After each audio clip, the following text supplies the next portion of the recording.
BBMP ವತಿಯಿಂದ subsidy ದರದಲ್ಲಿ car, site, ಯುವಕರಿಗೆ ಕೆಲಸ, ವಿಧವೆಯರ ಮಾಸಾಶನ ಮಾಡಿಸಿಕೊಡುವುದಾಗಿ ನಂಬಿಸಿ ವಂಚಿಸುತ್ತಿದ್ದಂತಹ ಇಬ್ಬರು ವ್ಯಕ್ತಿಗಳ ವಶ. ಈ ಕುರಿತು ಪೊಲೀಸ್ ಕಮಿಷನರ್ ದಯಾನಂದ್ ರವರು ಪತ್ರಿಕಾಗೋಷ್ಠಿಯನ್ನು ನಡೆಸಿದರು.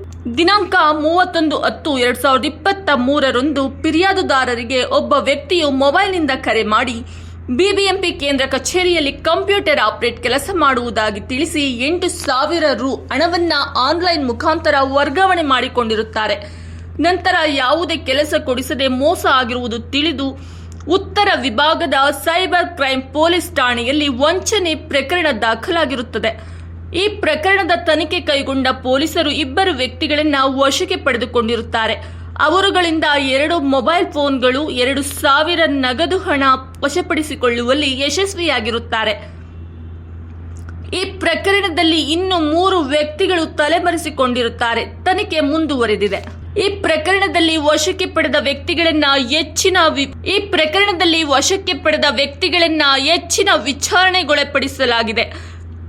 ಈ ವ್ಯಕ್ತಿಗಳು ಮೋಜಿನ ಜೀವನ ನಡೆಸುವುದಕ್ಕಾಗಿ ವಿಧವೆ ಹೆಂಗಸರು, ಗೃಹಿಣಿಯರನ್ನ ಗುರಿಯಾಗಿಸಿಕೊಂಡು ಮೊಬೈಲ್ನಿಂದ ಕರೆ ಮಾಡಿ ವಿಧವೆ ವೇತನ ಮಾಡಿಸುವುದಾಗಿ ಮತ್ತು ಯುವಕರಿಗೆ ಬಿಬಿಎಂಪಿ ಕಚೇರಿಯಲ್ಲಿ ಕಂಪ್ಯೂಟರ್ ಆಪರೇಟರ್ ಕೆಲಸ ಮತ್ತು ಸಬ್ಸಿಡಿ ದರದಲ್ಲಿ ಕಾರು, ಸೈಟು ಕೊಡಿಸುತ್ತೇನೆ ಅಂತ ನಂಬಿಸಿ ವಂಚಿಸುತ್ತಿದ್ದರು.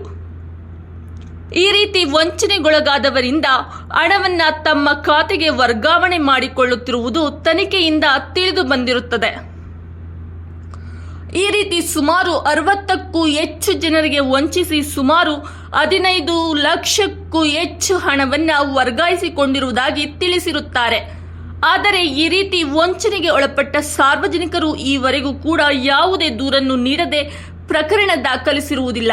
ಈ ಪ್ರಕರಣವನ್ನ ಶ್ರೀ ಸೈದುಲ್ಲಾ ಅದಾವತ್ IPS ಉಪ ಪೊಲೀಸ್ ಆಯುಕ್ತರು ಉತ್ತರ ವಿಭಾಗ ಇವರ ಮಾರ್ಗದರ್ಶನದಲ್ಲಿ ಶ್ರೀಮತಿ ಮೇರಿ ಶೈಲಜಾ ACP ಯಶವಂತಪುರ ಉಪವಿಭಾಗ ಮತ್ತು Shrimati Shivaratna S police inspector CIS crime police ಠಾಣೆ ಇವರ ನೇತೃತ್ವದಲ್ಲಿ ಸಿಬ್ಬಂದಿದಾರರುಗಳು ಆರೋಪಿಯನ್ನ ವಶಕ್ಕೆ ಪಡೆದುಕೊಳ್ಳುವಲ್ಲಿ ಯಶಸ್ವಿಯಾಗಿರುತ್ತಾರೆ.